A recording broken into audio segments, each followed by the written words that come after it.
recovery, in my experience, is unless a person is willing to go to any lengths, they just don't make it. But what I have regularly is clients that come in and say, I'm committed to do this, and I'm willing to go to any lengths. And what I've learned is in that moment in time, they are committed, but there's two things they haven't factored in. So the first one is they're committed as long as they feel motivated. But if it starts getting a little bit boring and they're not motivated anymore, then they're not committed anymore. And so they're motivated now because there's enough pain in their life that says fix yourself up or you're going to get even more pain. But as soon as the pain goes away, they go, oh good, I'm good, I can relax. So they need that pain to be the motivator, and once the pain's gone or the crisis is gone, then all of a sudden the motivation disappears. And they are no longer willing to go to any lengths. The second thing that I've seen with people is this. There's almost this unspoken, unrealized, subconscious thing in their mind that actually says this: I am committed to recovery as long as it's not too much work. Or I am committed to recovery as long as it doesn't require dealing with painful issues. Or I'm willing to work on my recovery as long as you don't get to the really difficult stuff. As soon as you go there and tell me I need to change that, I'm no longer committed to recovery. So they have conditions, without realizing it, on their commitment. And so they're in that moment, when the pain is there, they're committed.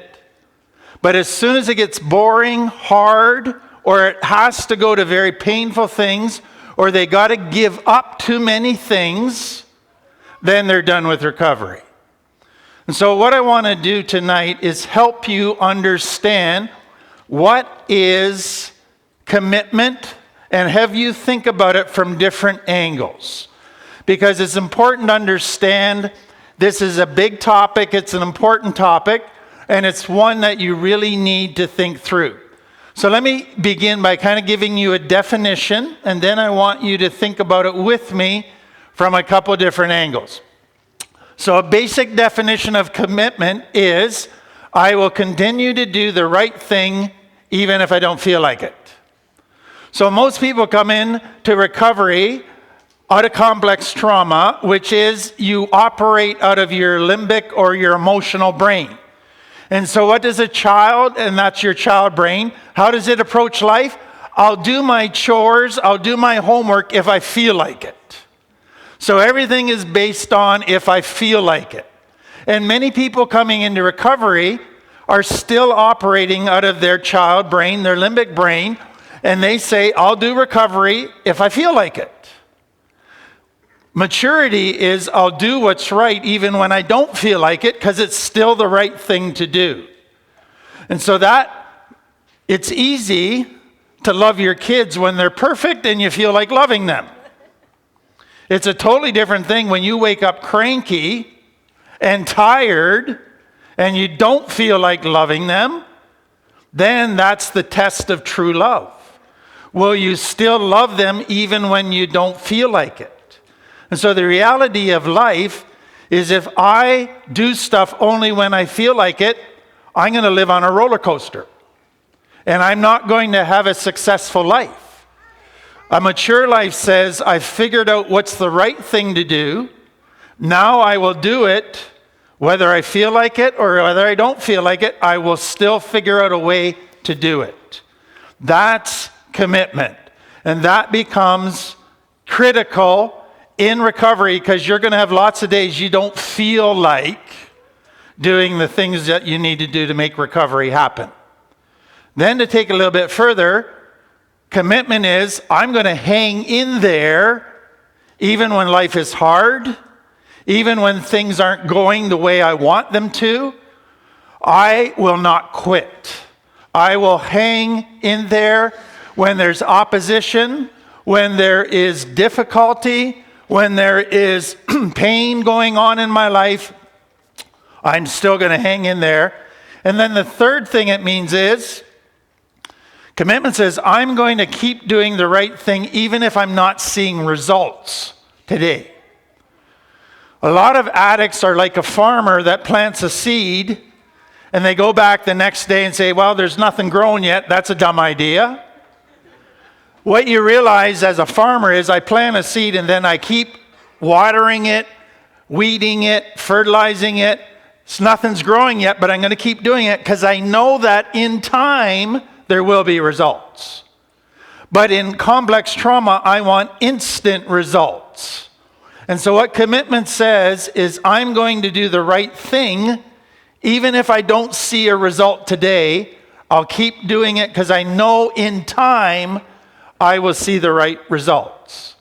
So that is a basic definition of commitment. Now let me take that and get you to think about commitment in relationships.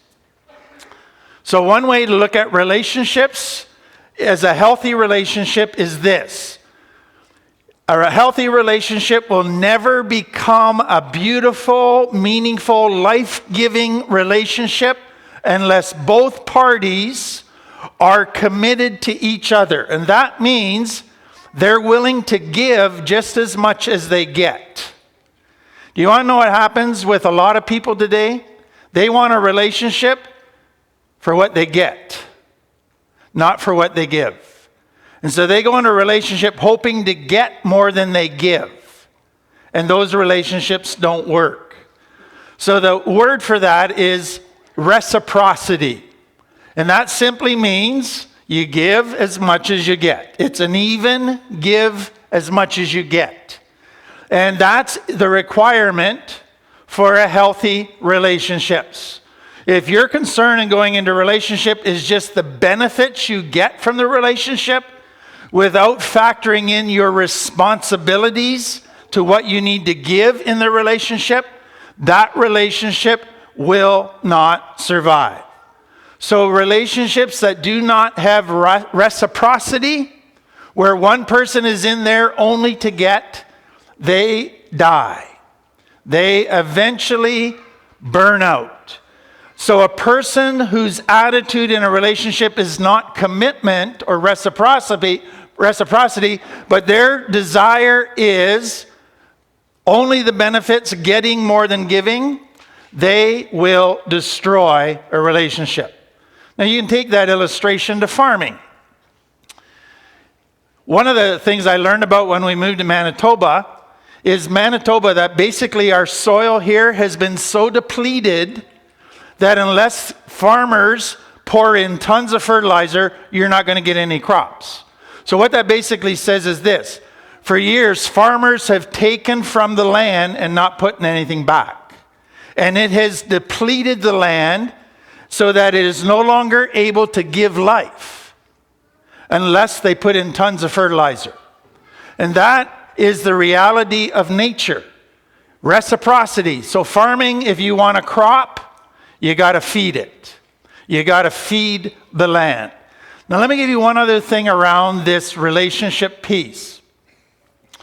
If you go into a relationship where you want to get more than you're willing to give, you will always be discontent. Now you're going to get with somebody that's going to try to give you everything to keep you happy, and they're going to give more than they get out of it, and it's going to be an imbalanced relationship, and they're going to try to make you happy, but you will never be happy.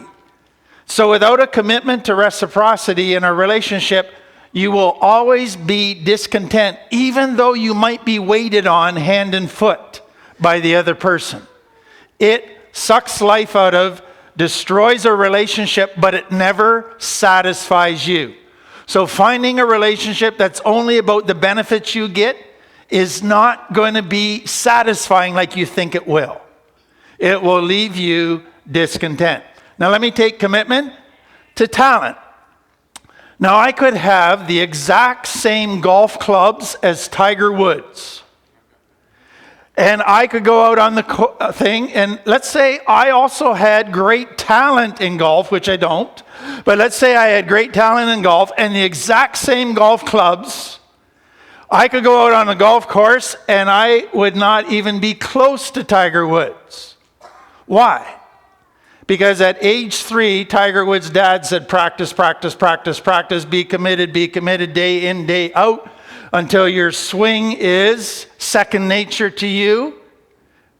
What makes a great athlete is not just talent, and it's not just having the right equipment. The greatest athletes only are there because they were committed to work when they felt like it and to work when they didn't feel like it. And so the measure of greatness when it comes to athletic can never stop at talent. I think most of us know very talented people who have gone to university and have just tried to fly by on their brains without working, and they die out. And we know great talent that has just said, jobs will come to me and I'll just fly by my talent, and they end up not being very good in business. And people with great talent in sports that can coast for a while on their talent, but they'll never rise above a certain level because they don't have the commitment. And so commitment must be part of achieving a great goal. I have thought much about leaders of very successful programs, corporations, ministries. And do you realize that every very, very successful person in business or ministry or programs, they have been willing to make great sacrifices. They have been willing to commit themselves to do what most people wouldn't do in order to carry an idea and a dream to fruition. They've had to persevere against criticism, opposition. They've had many days where they've dealt with discouragement, defeat, failure, but they keep fighting back. They keep committed. And that is the only path to greatness for them. Now, let me give you another part of commitment. If I am committed to my wife, that means I got to say no to a lot of women. If you're committed to recovery, you got to say no to a lot of people. So to be committed and say yes to one thing means saying no to other things. And that's where many people struggle. So if you're going to be committed in recovery, you can't just say yes to everybody that asks you out for coffee. You can't just go wherever people invite you to go. You got to start saying no so that you can maintain your yes. And so what I had to learn as a husband and a dad, that if I'm going to be committed to my wife and my kids, which takes energy and time, that doesn't leave me a lot of time to have a lot of other relationships. So I got to say no to intimate relationships with a lot of people if I'm going to be faithful to be committed to the very people I want to be committed to. And the same applies in recovery. Any true commitment requires saying no to things that would distract you, that would pull your energy in the wrong directions, and that is hard. Because that's going to mean some people will be mad at you and not like you because you said no to them. And so you have to be able to deal with that kind of stuff. Now, I want you to think about an expression that I encountered just about a month ago, and it says this: you cannot conquer what you're not committed to. And what that basically says is when you're needing to conquer something, that means you're facing an opposition. You're facing an enemy, and that you're in a place where you're feeling defeated. What does it take to conquer a powerful enemy? You got to be 100% committed. You cannot conquer something you play at. You cannot conquer something you do part-time. It requires being all in. Now let me take it a step further. I have found that most people didn't wake up one morning and say, I have been on a 10-year binge and I've never thought about quitting drugs or alcohol, and one morning I wake up and say, I'm committed to quit. It doesn't usually work like that. Usually we come to a place of commitment through a long process that has a lot of pain. And we've been thinking about becoming committed for years before we actually make that commitment. So let me walk you through that. Some of you are familiar with this, and it is part of what is taught. Process of change or stages of change. We teach it at React. Most treatment centers talk about it, but it's basically this. It's an understanding that whenever we make a big life change, we do it only after a long process of thinking, weighing things out, pain. And so somebody sat down and said, what is that process? What does it look like that we go to before we finally are committed? So they came up with 5 stages in the change process. So number 1 is what is called pre-contemplation, or in recovery, we call it denial. And basically that means I'm not even contemplating change because I don't got a problem. Everybody else thinks I got one, but I'm denying it and I don't think I have one. So that's where many of you have been for 10, 20, 30 years. Okay? But then you get the contemplation change. The best way to describe that is sitting on the fence. So you're ambivalent is the technical word. And what that basically means, if you're honest with yourself, is I want to quit, but I don't want to quit. I want to change, but I don't want to change. So you know what a good addict does? They go, there's got to be something on the internet that can tell me how to control it so I don't have to change. Or there's got to be somebody out there that can take away the negative consequences, but I can still have the positive consequences. Now, what's happened to bring a person to a contemplation stage? Addiction is no longer all fun. It has now still got the high, but there's a pain element. It's starting to affect your relationships. It's starting to affect your money, your job. And so all of a sudden you're going, maybe I should change. I want to change, but I don't. Is there some way I can have the positive without the negative? Is there some way I control it? And so some of you have been there for years as well. And you stay there. And you're on the fence, and one day, I think I should quit. Next day, no, I'm going to give it another go. And I think I figured out how to control it. And you do all of your research for years in the contemplation stage. Then the next stage is what we call the preparation stage. So up till now, you're not even close to being committed. You're not even thinking about being committed. You're just beginning to acknowledge that you got a problem and that you might need to look at that problem. But in the preparation stage, you're starting to think, okay, what would a change involve?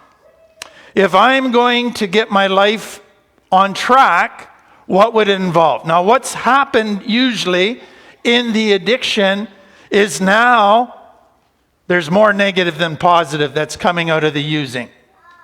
It is no longer all of the fun it used to be. It's got a lot of pain right now. Now, there's still a little bit of pleasure, a little bit of numbing emotions, a little bit of whatever it does for you, but there's a lot of pain. And so your brain is now saying, you know what? I think I need to rethink my life. But if I rethink my life, what does that actually mean? What will I have to give up? What will I have to add to my life? What changes will I have to make? Because I don't want to say I'm going to change for a month and then go back and do that for the rest of my life. That's no good. That just messes my kids up worse. So I got to make sure I've carefully thought through the change that is necessary so that I can stick to it. So what you're doing is weighing out in your mind, what does it mean to be committed to change? So that, for some people, is a long time in coming. They've been in denial, contemplation, on the fence for years and years, but eventually the pain has got so bad, they are now saying, okay, let's get serious, and let's not look for a magic wand, let's not look for a magic pill, let's get real. And that is a very sobering time as you begin to think about that. But then something else happens. You start to think, okay, I just need to give up drugs and alcohol, and then all my problems will be gone. So you stop using, and guess what? Your kids still act out, your relationship still sucks, and your friends are still dragging you into all kinds of negative places. And you go, oh my goodness, I don't just have to give up drugs and alcohol, I got to give up some friendships. I got to change some behavior. What? I got to deal with that stuff from my childhood? I got to go back into some pain and some unresolved grief, and I got to heal? Wow. And you want to know what a lot of people do at this point? I'll go back to contemplation. Maybe if I dig a little deeper, I'll find a way to control it. Because they realize that this change is all-encompassing. It is not just one little thing, it is all of life. And so it's a very sobering thing. And then you come to number 5, action, and that is, I'm willing to go to any lengths. I've counted the cost, and I'm committed to do it. Whether I feel like it or not, I'm going to stick at it. And then there's one more, maintenance. And what that simply means is this. A lot of people would do the action, and then they get their job back and their kids back, and they get in a relationship, and they get their own home and all of that, and they go, I'm fixed. Okay, let's stop doing all of that other stuff because I got it all figured out now.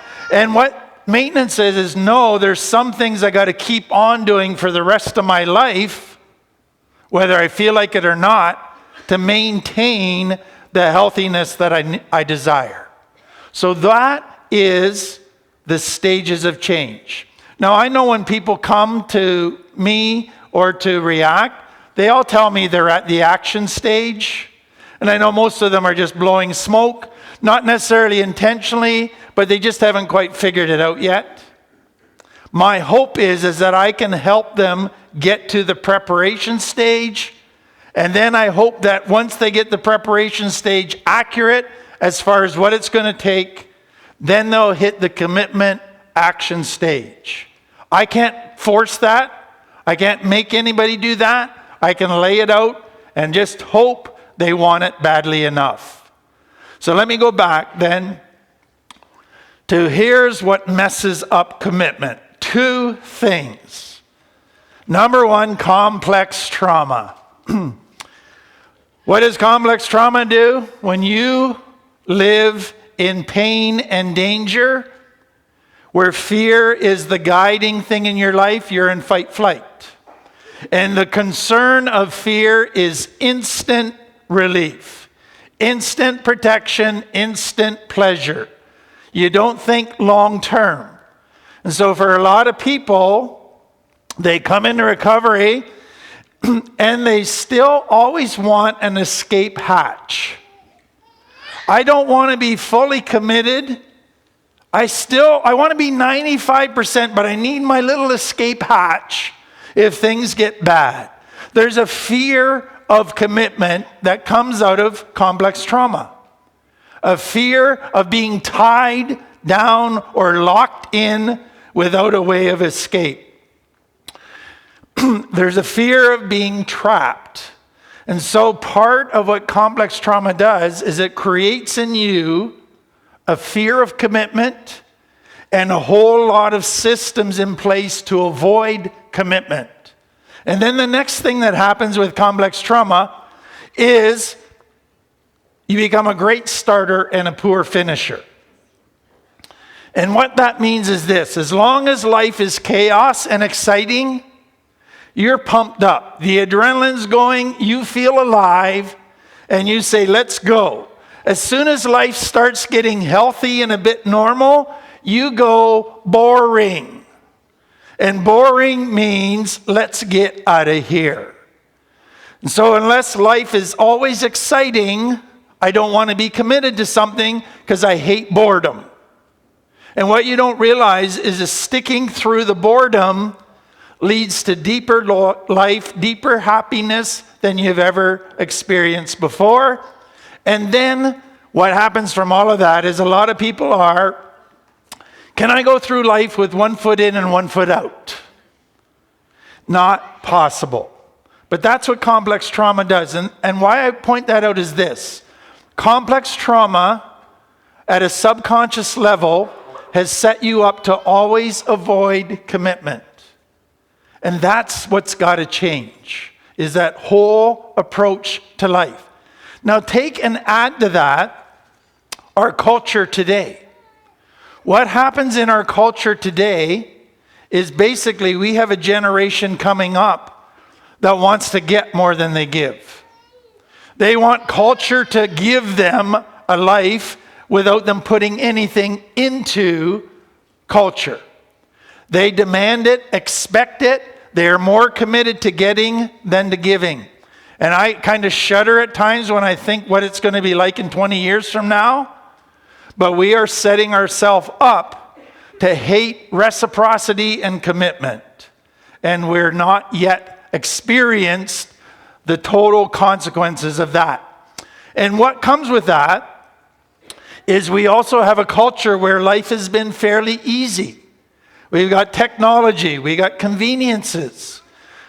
Children today don't know usually what it is to have to live in very difficult, hard experiences where they have to learn to fight from an early age. And so they quit as soon as life gets difficult. And that, I shudder to think where we're going to be in 20 years as well. So there's a lot of things that fight against commitment, is what I want you to see. But what I want you to see, on the other hand, is you never get healthy. You never have the most beautiful relationships. You never have a truly happy life unless you commit yourself to do the right thing on the good days and the bad days. When it's tough and when it's easy. The consequences of the greatest life are the result of not an easy life or a life that quits or a life without commitment. They're the result of a life with commitment. Now let me add one final thing. I don't want you to hear me say that commitment is all you need for recovery. Commitment is essential. Don't get me wrong. It is absolutely essential. But I've had people say to me, I'm committed to recover. And I say, show me your plan. I don't need a plan. What are you going to change? I don't need to change anything. I'm just committed.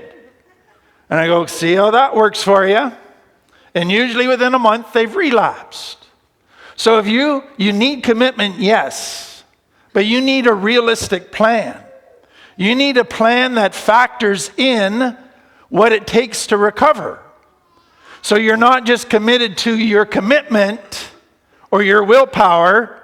You're committed to a healthy, realistic, wise plan.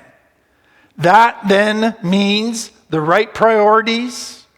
It means the right routine and schedule and focus of your life. All of that then becomes what you're committed to. I hope that helps you as we start 2019.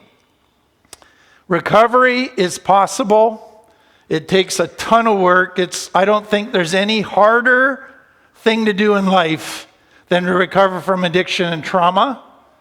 But boy, is it worth it when you go through it. But it takes commitment. But I wanted to look at commitment as it comes from what the Bible says. And I want to come at it a little different direction from the Bible and hopefully give you a little bit more insight into this commitment idea. So I want to begin with a story that Jesus told. It's called a parable.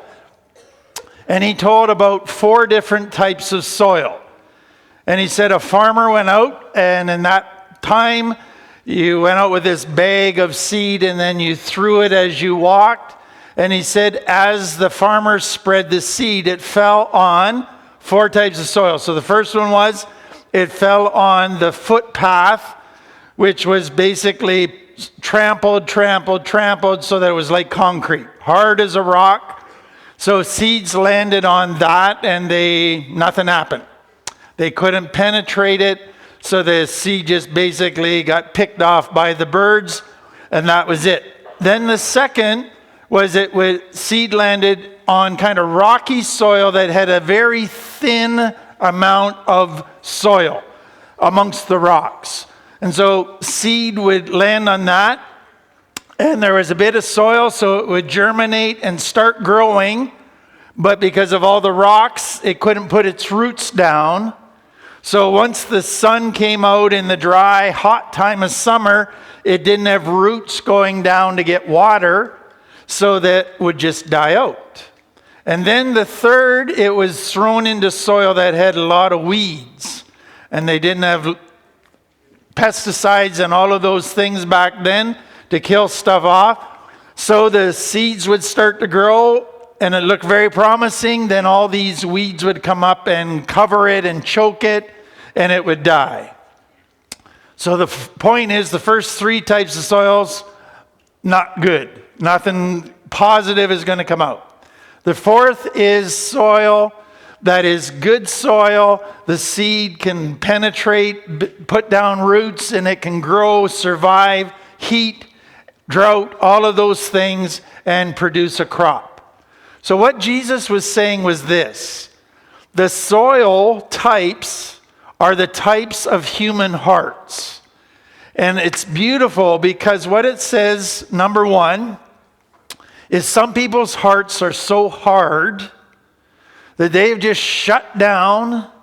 They're not open to any new information. They are rigid, closed in their thinking.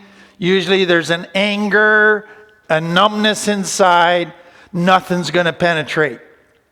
And some of you got family like that. What's the only thing that can take that kind of soil and turn it into good soil? You got to have an awfully good plow, cultivator that can really beat that soil. In other words, it's going to take a tremendous upheaval with a lot of pain before you can make super hard soil good soil. And some of you have gone through that. The second is that rocky soil. And what it means is the person in recovery that does good as long as everything's nice. But as soon as this hot sun comes out and there's some opposition, there's some people that don't like them, there's some hard times, they go, too difficult, I'm out of here. And they don't do that. And so how can that soil become good soil? You got to pick out a lot of rocks. You got to deal with a lot of stuff, and most aren't willing to go there. Then when it comes to the weedy soil, the thorn soil, what it says is it's the person that starts to grow, but then it says the cares of the world and the greed and lies of money choke it out. And what it means by the cares of the world is a person that gets distracted with things in the world that cause them to become obsessed and worry about stuff, so they get all wrapped up in everything except what they should be wrapped up in. They keep getting pulled off into all the different cares, and they lose their focus. And part of that, for many people, is the attraction. So it says the attraction, the lies of greed. And so it's, if I only had this, then I'd be happy. If I only had this, then I'd be happy. And you're off chasing things, and it chokes out the life. And so what Jesus was recognizing is this. He said, I can spread all kinds of seed into people's hearts, but there's not a lot of hearts where it's going to bear good fruit. Because those hearts aren't ready, which means they're not totally committed yet. They can quit too easily when life gets difficult, or they can get distracted by the cares of the world, or they can draw off after the new thing that's going to make them happy. They're not committed yet to what it takes to bear a good crop. So Jesus is recognizing the success is dependent on the state of the heart.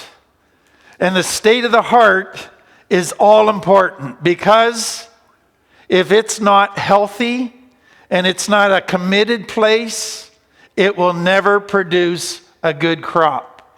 I think that's a wonderful insight into human nature. It's a wonderful recognition of the things that pull us from being committed. And that's too hard, worries, cares, distractions, and attraction to things that really don't deliver happiness. So that's the first thing I want to tell you about. Then I wanted to tell you a story, and it's one of the weirdest stories in the Bible, because it's the only time where Jesus responds this way to a person. So it's a lady that comes to him and wants his help. And the way he responds to her just leaves you confused. So I'll read it. If you want to turn and look at what I'm reading, you can. But it says this: a Gentile woman came to Jesus saying, "Have mercy on me, O Lord, Son of David, for my daughter is possessed by a demon that torments her severely." So here's a desperate mother. Her daughter was just really messed up. And often it was in that culture, if a person had a severe mental illness, they thought they had a demon because they acted out of control at times. And so this woman has a daughter that is really not dealing with life, that is not coping, and it is just wearing her down, and her heart is breaking. And so she comes to Jesus desperate, believing he's the only one that can help her. So let me give you how he responds. It says when Jesus heard her, he didn't even give her a reply, not even a word. He just kept walking. He acted like he was ignoring her. Now that is confusing. Then the disciples come to him because the woman won't shut up. She keeps following, chirping, saying, "Help me, Jesus, help me, Jesus." So the disciples come to him and they say, "Tell her to go away. She's bugging us. She's getting super annoying with all her begging. Shut her up, please." So they are trying to get rid of her. So Jesus isn't responding. He's just walking along, ignoring her. So then the woman steps it up and she says, "Jesus, please help me." So Jesus now turns to her and he says, "I was only sent to God's lost sheep, the Jews, people of Israel." She's a Gentile. In other words, he's saying, "I wasn't sent to you," keeps on walking. You know, that's not the Jesus I heard about. It says he loves everybody. Seems like he's doesn't care about this person. And then the woman came up and she says again, pleading, "Lord, help me." And so here's the next response of Jesus. He says, "It isn't right to take the food from the children," which is the Jewish people, "and throw it to the dogs," which is you, the Gentiles. Well, that's a little disrespectful. That's harsh, Jesus. You're sounding mean now. And so she says, "That's true, Lord, but even dogs are allowed to eat the scraps that fall beneath the master's table." And then Jesus says, "Dear woman, your faith is great. Your request is granted." And she went home and her daughter was healed. Now you go, what in the world is happening there? So let me give it to you this way. Some of you girls learned early on in life that if a guy was interested in you, you didn't give it up right away. You played hard to get. Why? Well, you might have got a power trip out of the deal, but part of the reason you play hard to get is to see just how serious is this guy. I don't want some guy that likes me today and dumps me tomorrow. I want to know if this guy's committed. And then you take it to, if you listen to professional coaches of Olympic athletes, they get all kinds of people coming to them saying, "Please coach me." And they make themselves hard to get. And they start throwing up roadblocks and obstacles and say, I can't because you're not. And they throw up this. Are you prepared to get up at 4 a.m? Are you prepared to eat this way? Are you prepared to do this way? And it looks like they're trying to drive them away. And what are they doing? How badly do you want it? Are you willing to fight through obstacles that I throw up because you want it badly enough? And what Jesus is doing with this woman, he says, I know you want it, but I want to prove to others how badly you want it. So I'm going to throw up some obstacles for you to see how committed you are, so you can even become aware yourself of how desperate you are. He was intending to grant her request all along, but he wanted to put the greatness of her desire and commitment on display for us, so that we would begin to realize that the mark of true faith, of truly following God, is I want this more than anything else. I'm willing to go to any lengths. Little obstacles, they don't distract me. Little bits of persecution and opposition, I'll plow right past that because I want this. And what Jesus is saying, that's the characteristic of a heart that is going to get healthy. That is characteristic of a person that really wants what I have to offer and is willing to put the energy into getting it. And he is drawing out commitment in that woman and putting it on display. Now I want to show you kind of what's going on to let you see that this woman didn't hear what Jesus was saying like we would hear it in English. She heard it within the language that we don't have today, and she heard it within the culture, and I want to explain that to you, because what Jesus was doing with each obstacle, he wasn't slamming the door shut. He was letting her know that if she wanted it, she could get past that obstacle. So the first thing that he says is he just keeps walking. He's silent. He doesn't answer her. Sometimes God's like that with us. We go and we say, God, please do this for me.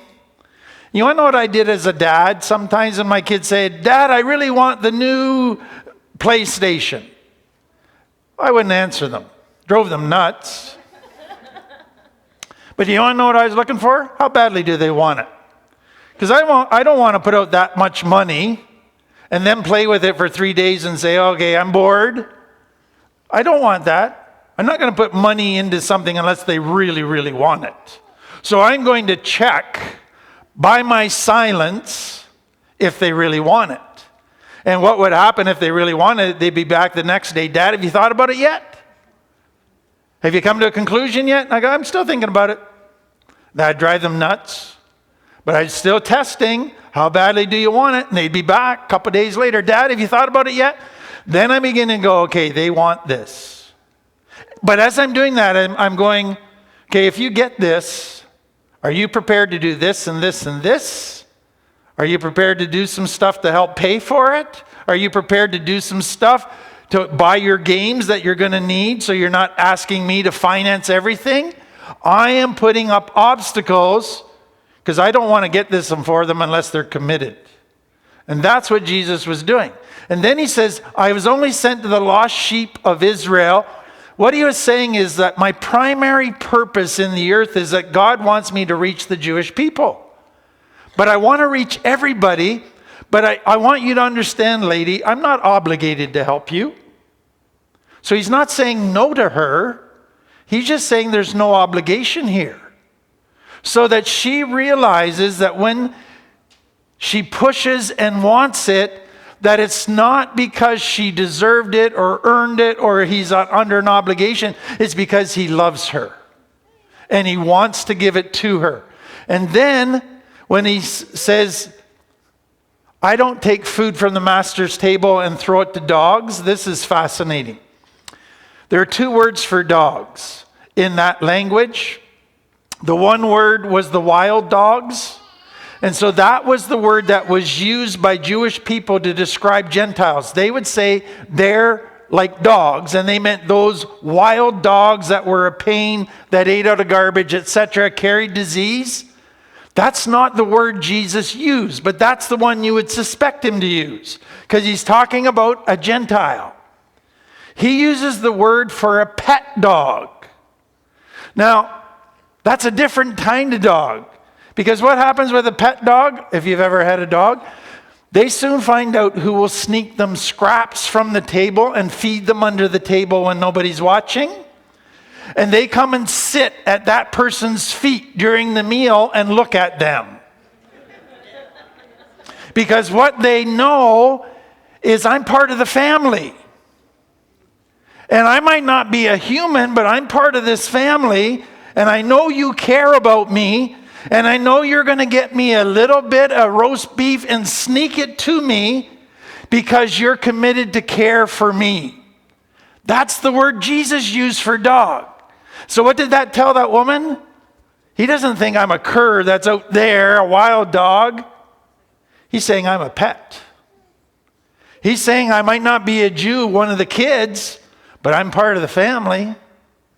And that as part of the family, he's committed to care for me. And so what Jesus was doing was very fascinating. He's saying how committed you are to me, but not just that, is that when I commit myself to you, it's 100%. And so I want a relationship with you that you're giving 100%. That's the only way this relationship is going to work. And so I know my part's going to be 100%. I know me. But I want to find out if you're committed 100%. And so he put roadblocks. But in each roadblock, the woman saw hope. The woman saw he hasn't rejected me. He still loves me. I will trust that and push past this roadblock. And finally Jesus said, wow, woman, that's amazing faith and commitment. That's what I was looking for. Your request is granted.